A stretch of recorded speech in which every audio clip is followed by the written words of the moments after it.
ನಮಸ್ಕಾರ. This is Parameshwar, one of the teacher from ದಿವಿಗೆ classes.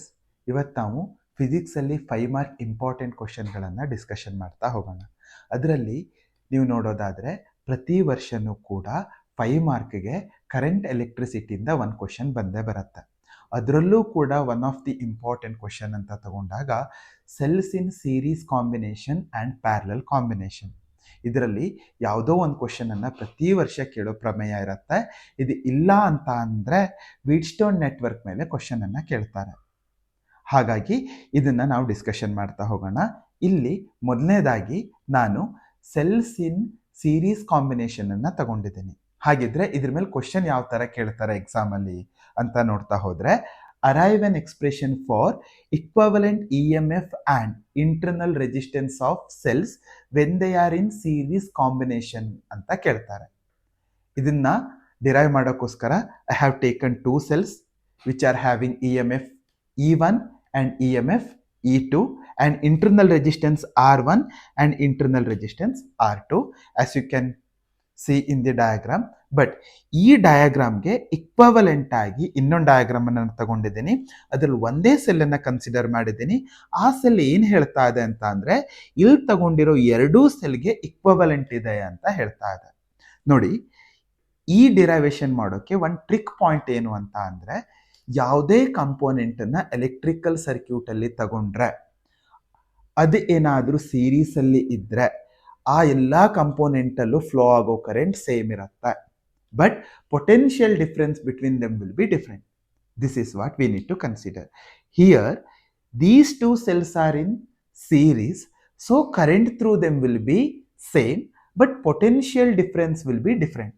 So ಆ ಕಾರಣಕ್ಕೋಸ್ಕರ ಏನು ಮಾಡಿದ್ದೀನಿ ಅಂತ ಅಂದರೆ, ಸೆಲ್ 2 ಮತ್ತು ಸೆಲ್ 1 ಥ್ರೂ ಇರೋ ಕರೆಂಟ್ ಐ ಅಂತಾನೆ ಕನ್ಸಿಡರ್ ಮಾಡಿದ್ದೀನಿ. ಈ ಇಕ್ವಲೆಂಟ್ ಸೆಲ್ಲಲ್ಲಿ ಇರೋ ಕರೆಂಟ್ ಕೂಡ ಐ ಅಂತಾನೆ ಕನ್ಸಿಡರ್ ಮಾಡಿದ್ದೀನಿ for the discussion. Okay, but as I already told, potential difference between the terminals of cells will be different. So ಆ ಕಾರಣಕ್ಕೋಸ್ಕರ ನಾನು ಈ ಪೊಟೆನ್ಷಿಯಲ್ ಹೇಗೆ ವೇರಿ ಆಗುತ್ತೆ ಅನ್ನೋದನ್ನು ನೋಡ್ತಾ ಹೋಗೋಣ. ನೋಡಿ, ಈ ಪೊಟೆನ್ಷಿಯಲ್ ಅಂತ ಅಂದರೆ terminal potential difference across each cells ಅನ್ನ ತಗೊಳ್ಳೋಕ್ಕೋಸ್ಕರ ನಾನಿಲ್ಲಿ ಪಾಯಿಂಟ್ಸ್ನ ಡಿನೋಟ್ ಮಾಡಿದ್ದೀನಿ. ನೋಡಿ, be careful. A and B ಅಂತ ಡಿಫೈನ್ ಮಾಡಿದ್ದೀನಿ. That is the terminal of cell 1. The second is B and C ಅಂತ ತಗೊಂಡಿದ್ದೀನಿ. That is terminals of cell 2.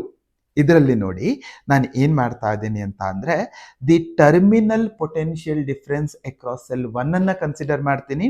That is terminal potential difference between A and C.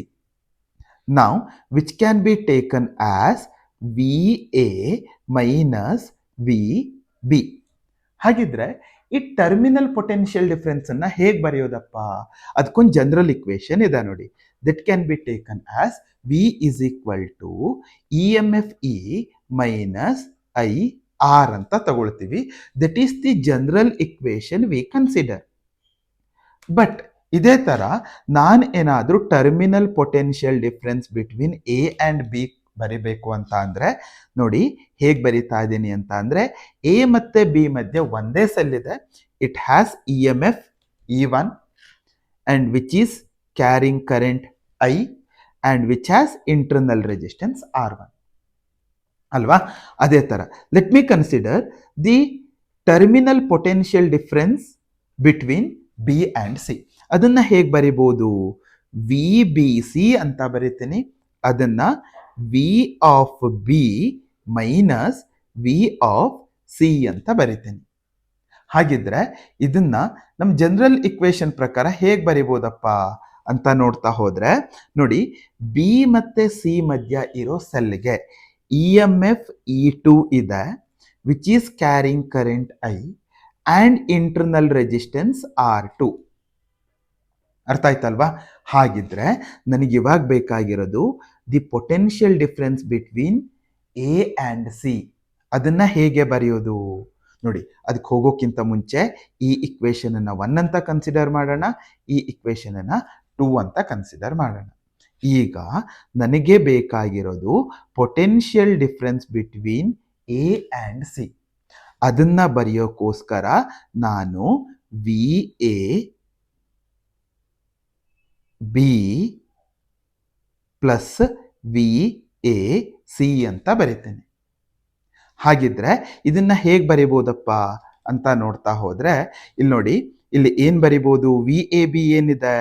E1 minus IR1 ಇದೆ. V B C ಏನಿದೆ? Plus E2 minus IR2 ಅಂತ ಇದೆ. ಹಾಗಿದ್ರೆ ಇದನ್ನ ಒಂದು ಸ್ವಲ್ಪ ಸಿಂಪ್ಲಿಫಿಕೇಶನ್ ಮಾಡ್ಕೊಂಡ್ಬಿಡೋಣ. ಸೊ ಆ ಸಿಂಪ್ಲಿಫಿಕೇಶನ್ ಅಲ್ಲಿ ಏನ್ ಮಾಡ್ತೀನಿ ಅಂತ ಅಂದ್ರೆ, ಈ EMF1 ಪ್ಲಸ್ EMF2 ನ ಒಟ್ಟಿಗೆನೆ ತಗೊಳ್ತೀನಿ, ಮೈನಸ್ ಐ ಎರಡು ಕೂಡ ಸೇಮ್ ಇದೆ, ಕಾಮನ್ ತಗೊಳ್ತೀನಿ. ಅದೇ ತರ R1 ಪ್ಲಸ್ R2 ಅಂತ ತಗೊಳ್ತೀನಿ. Let me consider it as equation 3. LHS part ಅಲ್ಲಿ VAC ಇದೆ. ಹಾಗೇನೆ ಈಗ ನಾನು ಇಕ್ವವಲೆಂಟ್ ರೆಸಿಸ್ಟೆನ್ಸ್ಗೆ ಬರ್ತೇನೆ. ನೋಡಿ, ಈ ಇಕ್ವವಲೆಂಟ್ EMF ಅಂತ ತಗೊಂಡ್ರೆ ಇಲ್ಲಿ ಇರೋ ಎ ಮತ್ತು ಸಿ ಮಧ್ಯೆ ಪೊಟೆನ್ಷಿಯಲ್ ಅನ್ನ ಕ್ಯಾಲ್ಕುಲೇಟ್ ಮಾಡಬೇಕು. ಅದನ್ನ ಹೇಗೆ ಬರಿಬಹುದು? VAC ಅಂತ ತಗೊಳ್ತಾ ಇದ್ದೀನಿ, which can be taken as, ನೋಡಿ ಜನರಲ್ ಇಕ್ವೇಶನ್ ಪ್ರಕಾರ ಇ ಇಕ್ವವಲೆಂಟ್ ಮೈನಸ್ IR ಇಕ್ವವಲೆಂಟ್ ಅಂತ ತಗೊಳ್ತಾ ಇದ್ದೀನಿ. ಹಾಗಿದ್ರೆ ಇದನ್ನ ಹೇಗೆ ಬರಿಬೋದಪ್ಪ ಈಗ? Let me take it as equation 4. ನೋಡಿ, ಇಲ್ಲಿ ಇಕ್ವೇಶನ್ 3 ಮತ್ತೆ 4 ಅನ್ನ ಕನ್ಸಿಡರ್ ಮಾಡಿದ್ರೆ, ನಾವು ಇಕ್ವೇಶನ್ 3 ಆ್ಯಂಡ್ 4 ಅನ್ನ ಕನ್ಸಿಡರ್ ಮಾಡಿದ್ರೆ LHS ಪಾರ್ಟ್ ಅಲ್ಲಿ VAC ಅಂತ ಇದೆ. ಬಟ್ RHS ಪಾರ್ಟ್ ಅಲ್ಲಿ ನೋಡಿ, ಈ ಇಕ್ವವಲೆಂಟ್ ಇರೋ ಪ್ಲೇಸ್ ಅಲ್ಲಿ E1 ಪ್ಲಸ್ E2 ಇದೆ, ಆರ್ ಇಕ್ವವಲೆಂಟ್ ಇರೋ ಪ್ಲೇಸ್ ಅಲ್ಲಿ R1 ಪ್ಲಸ್ R2 ಇದೆ. ಹಾಗಿದ್ರೆ ಇದನ್ನ ಹೇಗೆ ಬರಿಬಹುದು?